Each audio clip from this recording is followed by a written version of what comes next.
Hello जी, आपको इस programme के दूसरे सेगमेंट में खुश आमदीद कहते हैं। हम स्ट्रेस के बारे में बात कर रहे थे, स्पेशली बच्चों के स्ट्रेस को लेकर, टीनेजर्स के स्ट्रेस को लेकर। तो यहाँ जो हमारी यूथ है, यानी जो टीनेजर्स हैं, उन्हें मुख्तलिफ़ किस्म का स्ट्रेस का सामना करना पड़ता है। कुछ स्ट्रेस एकेडमिक परफॉर्मेंस यानी स्कूल की तरफ से आता है, कुछ स्ट्रेस कल्चर में, जो लोकल कल्चर है हांगकांग का, इसमें अडेप्ट नहीं हो सकते, उसकी वजह से आता है।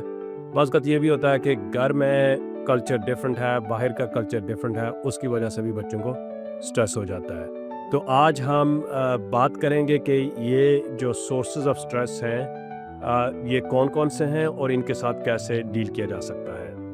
सबसे पहले बात करते हैं जी, एकेडमिक प्रेशर जो बच्चों को पढ़ाई की वजह से होता है, वो ये है कि जो हांगकांग का करिकुलम है वो बाज़ का मुश्किल भी हो सकता है, क्योंकि मसलन चाइनीज़ लैंग्वेज भी है, इंग्लिश, मैथ्स, डिफरेंट सब्जेक्ट्स हैं, और बच्चे बाज़ का कोप नहीं कर पाते उसकी सब्जेक्ट के साथ। डिफरेंट जो करिकुलम या डिफरेंट सब्जेक्ट्स हैं उसके साथ कोप नहीं कर पाते, जिसकी वजह से उन्हें स्ट्रेस का सामना करना पड़ता है।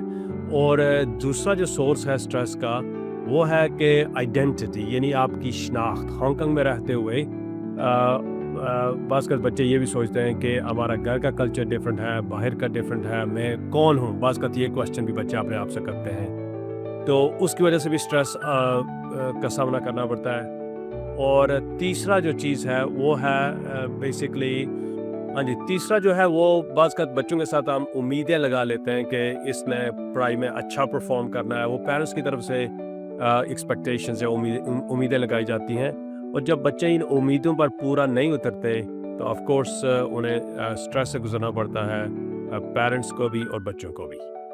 अभी इस मामले में पेरेंट्स क्या कर सकते हैं? पेरेंट्स को चाहिए कि वो देखें कि बच्चा स्ट्रेस में है या नहीं।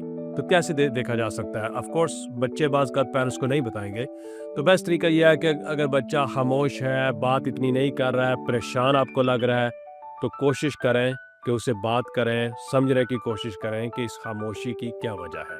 अच्छा, एक और बात ये होती है कि बाज़ का हम देखते हैं कि बच्चा खामोश है, तो हम उसे नसीहतें करना शुरू हो जाते हैं। तो नसीहत करने के बजाय बेहतर है कि उसे सुने, उसे कोई क्वेश्चन पूछें कि बेटा क्यों परेशान हो, और फिर उसे नसीहत करने के बजाय कोशिश करें कि उसे ज़्यादा से ज़्यादा सुने, ताकि वो अपने आप को अच्छे तरीके से एक्सप्रेस कर सके, बता सके कि क्या मसला है। और एक और जो तरीका है पेरेंट्स इस्तेमाल कर सकते हैं कि स्कूल में जाके सोशल वर्कर से बात करें। सोशल वर्कर्स और पेरेंट्स मिलकर बच्चे की हेल्प करें अगर वो स्ट्रेस से गुजर रहा है तो। ज़रा पेरेंट्स भी मुख्तलिफ स्ट्रेस से गुजरते हैं, और बाज़ उन्हें ये महसूस होता है कि मैं शायद अपने बच्चे की हेल्प नहीं कर सकता, तो वो आप अकेले नहीं है इसमें। बेशुमार पेरेंट्स है, ज़रा वालिदैन होने के नाते हर इंसान की कोशिश होती है कि अपने बच्चों के लिए बेहतर से बेहतरीन करने की कोशिश करें, लेकिन बाज़ आपके पास हो सकता है कि हर सवाल का जवाब ना हो, लेकिन आप कोशिश करें, बच्चों से बात करें, उन्हें समझने की कोशिश करें। अगर आपको किसी चीज़ की समझ नहीं आती तो स्कूल में चले जाएं, स्कूल सोशल वर्कर से बात करें।